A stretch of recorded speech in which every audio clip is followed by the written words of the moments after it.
So, you just got told, let's agree to disagree, and somehow, you still feel like you lost. It's a uniquely frustrating experience, like playing a game of intellectual tennis, where the other person suddenly declares the match a draw, right when you're about to score the winning point. They walk away feeling mature, and you're left standing there, racket in hand, with a perfectly good argument that never got to land. Here's the thing most people miss. Arguments aren't just about the exchange of information. They are about structure, emotion, and perception. Most people walk into a disagreement armed only with their list of facts, ready to passionately defend their position. But the INTJ across the table? They're not just playing the game along with you. They're not just arguing facts. They're rewriting the very rulebook you're playing by, often without you even realizing it. They're playing three-dimensional chess while everyone else is playing checkers. They see the board from above, predicting moves you haven't even thought of yet. Stick around, because today, I'm not just giving you tips. I'm handing you the 5 exact secrets INTJ rely on to win practically every argument. This isn't about being louder or more aggressive. It's about being smarter, more strategic, and more in control. Get ready to fundamentally transform how you approach disagreements, because after this, you won't just be a participant in arguments. You'll be the orchestrator. The first and most critical secret is about controlling the entire framework of the debate. An INTJ understands that whoever controls the language of the argument controls the outcome. They never, ever let the other person write the dictionary. Think about how many discussions you've been in where vague but emotionally charged words like fair, efficient, responsible, progress, or safe are thrown around as if their meanings are universally understood. They're not. It's like trying to build a house with a team of people who all have a different definition of what a brick is. You'll get chaos, not a structure. INTJ neutralize this ambiguity with a preemptive strike that shapes the battlefield before the first shot is even fired. They open by defining every loaded word. If someone passionately declares, "That new company policy is completely unfair to the employees," the immediate, calm, and devastatingly effective INTJ response isn't an emotional outburst or a defensive counterfact. It's a simple, disarming question. Define unfair. Those two words are a tactical game changer. The entire momentum of the emotional assault grinds to a halt. The burden of proof is immediately shifted. The moment that definition hits the table, the opponent can't just skate by on vague, righteous feelings. They are forced to provide a concrete, logical foundation for their claim, and the vast majority of people haven't thought it through to that depth. They have a feeling, not a structured argument. This isn't about being pedantic or annoying. It's about demanding precision and establishing a clear, shared understanding. If you define the terms, you define the parameters of victory. Once the logical frame is set, INTJ make it stick using another power tool: analogies. The human brain struggles to process complex, abstract ideas, especially in the heat of a debate.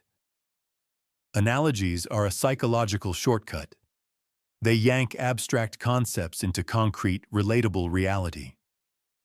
Research in cognitive psychology shows that our brains are wired to connect new information with existing knowledge. Analogies serve as that bridge, making complex ideas more approachable and memorable. For instance, instead of getting lost in the technical jargon of a corporate data breach, an INTJ might say, "Giving a hacker access to our user database isn't just a small bug. It's like we run a hotel and we've just handed them the master key to every single guest's room." Suddenly, the abstract threat becomes tangible and visceral, The analogy bypasses technical noise and goes straight to a gut-level understanding of the problem. It paints a vivid picture in everyone's mind, forcing your opponent to argue against the clear, relatable, and emotionally resonant image you've just created. You've reframed the problem not as a technical issue, but as a fundamental breach of trust. The second secret is about the quality and delivery of evidence. Most people argue by data dumping. They enter a discussion and unload a whole junk drawer of random facts, figures, and anecdotes, hoping the sheer volume will overwhelm their opponent. They're firing a shotgun in the dark. It's messy, it's confusing, and it's deeply ineffective. INTJ don't data dump, they use a laser. They understand that one credible, impeccably timed fact, precisely aimed, beats a dozen loosely connected statistics every single time. Why is this so effective? Because our brains are wired for focus, and they suffer under heavy cognitive load. Research in cognitive persuasion shows that a single, well-explained, and potent point is far more memorable and impactful than a flurry of thrown-together ones. When you present too much information, you overload your audience's working memory. They can't process it all, so they end up retaining very little, if anything. An INTJ, however, provides a single, powerful piece of information. They give the audience's mind one thing to focus on, allowing them to grasp and retain it. Think of it as the difference between a sniper shot and a clumsy carpet bombing. The sniper is more efficient, more effective, and leaves a much clearer mark. So how do you find that perfect sniper shot? This brings us to a foundational INTJ principle: pre-game reconnaissance. INTJ rarely, if ever, walk into an important argument blind. Before a critical meeting, a high-stakes negotiation, or a public debate, they do their homework. They will Google an opponent's past statements, read through previous meeting minutes, analyze their social media posts, or find contradictions in their public stances. They are meticulously looking for patterns, biases, unspoken assumptions, and most importantly, knowledge gaps. This isn't about being sneaky or underhanded. It's about being thoroughly and professionally prepared.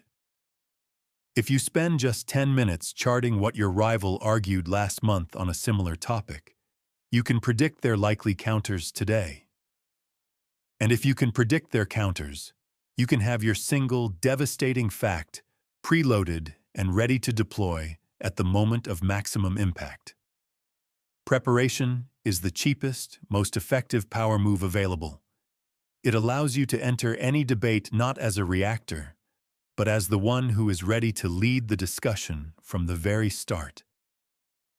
This is where the INTJ's analytical and logical mind truly shines, transforming a defensive debate into an offensive masterclass. While most people are busy swinging statements like clubs, trying to bludgeon their opponent with their own assertions, INTJ are doing something far more sophisticated and devastating. They're using their opponent's own logic as a weapon against them. The master technique for this is the Socratic method, weaponized for argumentation. Instead of directly refuting a claim, they ask a strategic ladder of small, detailed questions. Socrates himself described this as a form of midwifery, helping the other person give birth to their own understanding, or in this case, their own contradictions. They peel back the layers of an argument, not to aggressively prove their own point, but to gently guide the other person toward revealing the cracks and inconsistencies in their own story. Picture a manager who declares with absolute certainty, "Switching to the new software will be a disaster. It's going to kill productivity." The natural, emotional instinct is to argue back with, "No, it won't. The new software is better." The INTJ, however, remains calm and starts climbing the Socratic ladder. Interesting. When you say kill productivity, which specific metric are you concerned about? Is it output per hour, project completion speed, or revenue per employee? The manager, forced to be specific, might say output per hour. The INTJ continues. Okay, and what's the basis for that projection? Do we have case studies from similar companies? Or is this based on our team's initial training feedback? Then, and was the drop in productivity in those case studies temporary, derived, during the adjustment period, or was it permanent? Each question forces the manager to narrow their sweeping, emotional claim and confront the nuances they overlooked. Soon, that grand, definitive statement collapses under the weight of its own unsupported assumptions. The INTJ never had to say, "You're wrong." They just asked enough intelligent questions that the opponent effectively dismantled their own argument. During this methodical process, INTJ keep a mental checklist for common logical fallacies. Fallacies like ad hominem, straw man, or false dilemma are tactical weaknesses in any argument. When the Socratic questions expose one, the INTJ calmly and surgically calls it out. You don't need to be a philosophy professor to do this. Instead of shouting, "That's an ad hominem fallacy," you say, "It sounds like we're discussing my personal style instead of the merits of the proposal. Can we stick to the issue at hand?" Or if someone is misrepresenting your position, a straw man, you calmly correct them. "That's not actually my position. What I'm suggesting is..." Once labeled and corrected, the flawed argument loses its emotional power. You've elevated the discussion above cheap tactics and firmly positioned yourself as the rational, credible, and focused voice in the room. If you're finding value in this breakdown, if these insights are making you rethink how you approach disagreements, do me a favor and tap that like button. It tells the algorithm that other strategic thinkers out there deserve to see this roadmap. And if you're serious about wanting more evidence-based persuasion tactics to sharpen your intellectual edge, hit subscribe and join our community of thinkers. This might be the most counterintuitive yet profoundly effective secret in the entire INTJ arsenal. When the heat of an argument inevitably rises and emotions start to boil over, the universal human tendency is to meet that energy.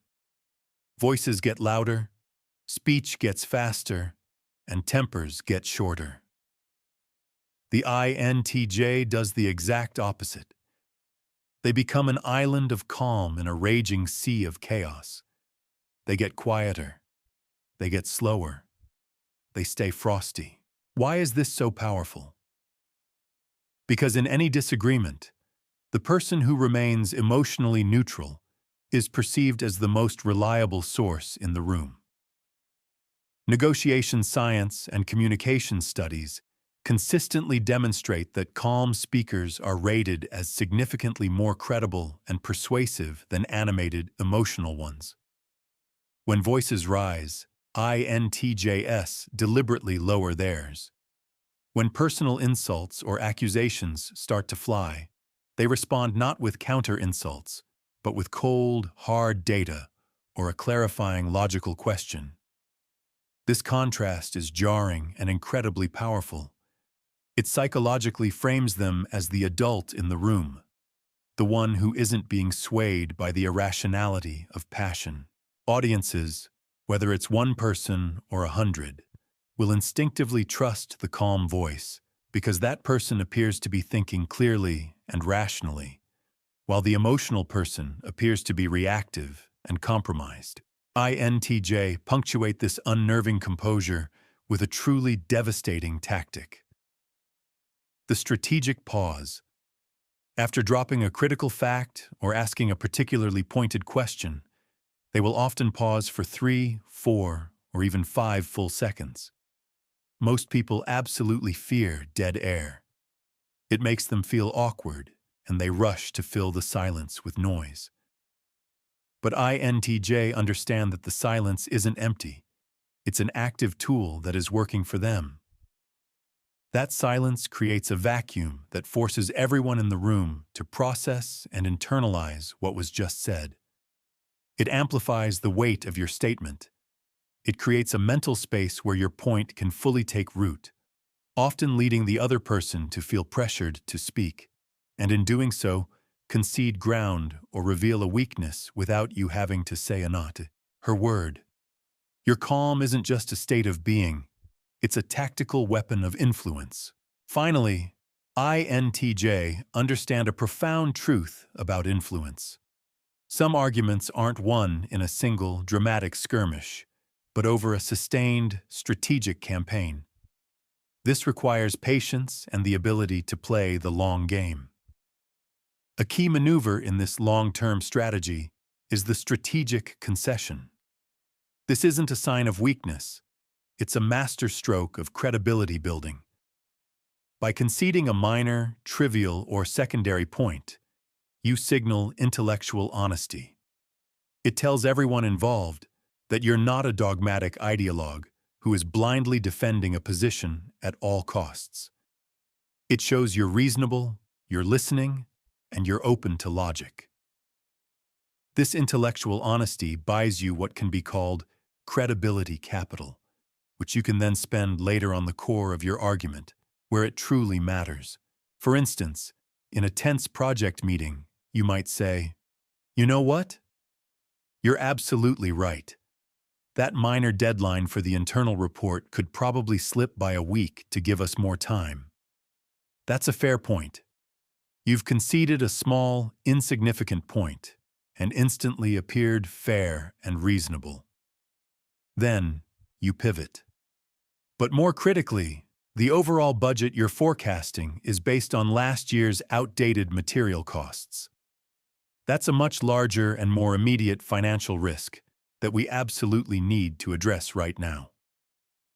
You've validated their concern, disarmed them, appeared to be a collaborator, and masterfully shifted the focus to the bigger, more important issue you wanted to discuss all along. It's a strategic retreat in a minor skirmish to position yourself to win the larger war. The ultimate long-game move is what can be called the exit with a cliffhanger. When a debate becomes cyclical or hits a stalemate, an INTJ doesn't always need the satisfaction of an immediate victory. Instead, they will often deploy a closing question or statement that acts as a cognitive time bomb.